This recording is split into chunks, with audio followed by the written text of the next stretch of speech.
Hello, good afternoon. This is Myesha Marie coming to do our Bible reading today, and we'll be reading from Leviticus Chapter 15 from the New Living Translation.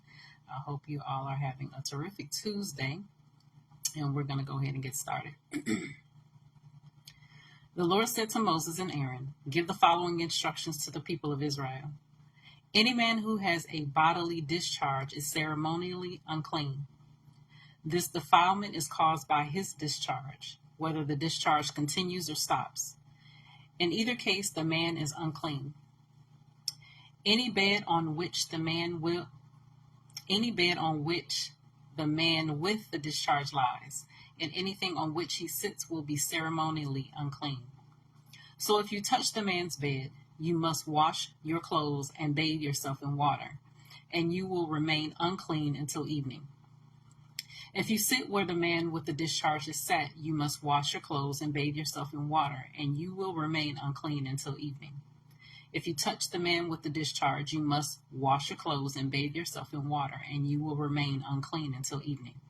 If the man spits on you, you must wash your clothes and bathe yourself in water, and you will remain unclean until evening. Any saddle blanket on which the man rides will be ceremonially unclean. If you touch anything that was under the man, you will be unclean until evening.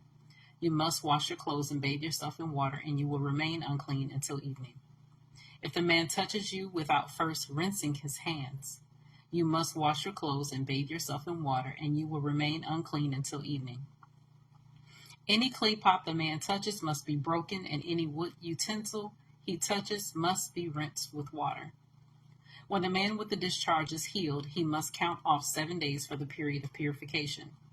Then he must wash his clothes and bathe himself in fresh water, and he will be ceremonially clean. On the 8th day, he must get two turtle doves and 2 young pigeons and come before the Lord at the entrance of the tabernacle and give his offerings to the priest.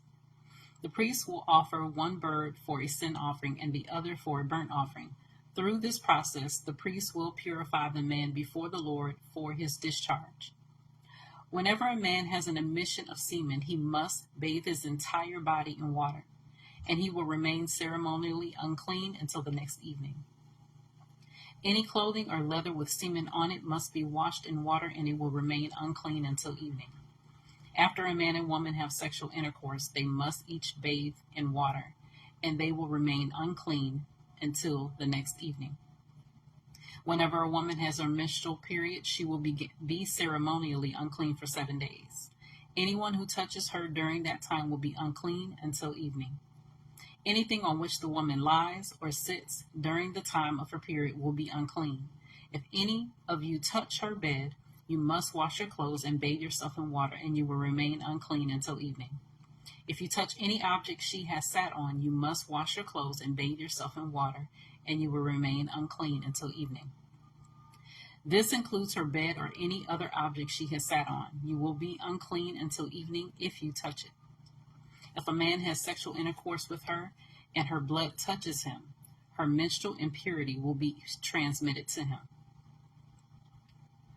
He will remain unclean for 7 days, and any bed on which he lies will be unclean. If a woman has a flow of blood for many days that is unrelated to her menstrual period, or if the blood continues beyond the normal period, she is ceremonially unclean. As during her menstrual period, the woman will be unclean as long as the discharge continues.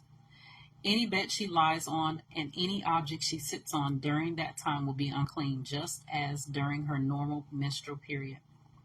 If any of you touch these things, you will be ceremonially unclean.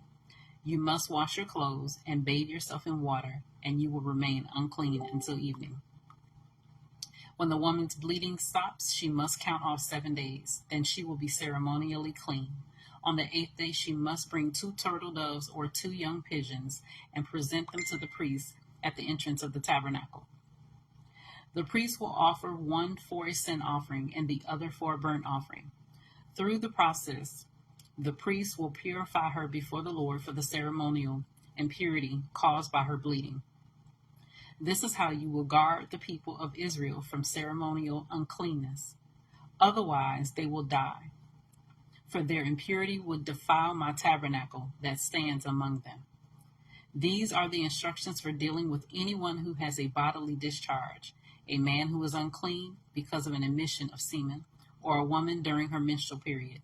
It applies to any man or woman who has a bodily discharge, and to a man who has sexual intercourse with a woman who is ceremonially unclean. So that was Leviticus chapter 15, the New Living Translation. As always, I pray that you continue to search through the scriptures daily to see what is true. Allow Holy Spirit to illuminate the word into your heart, into your mind, and apply knowledge, understanding, and wisdom to your life. And as always, give you revelation of God's true character, his nature, and most of all, how much he truly, truly loves you.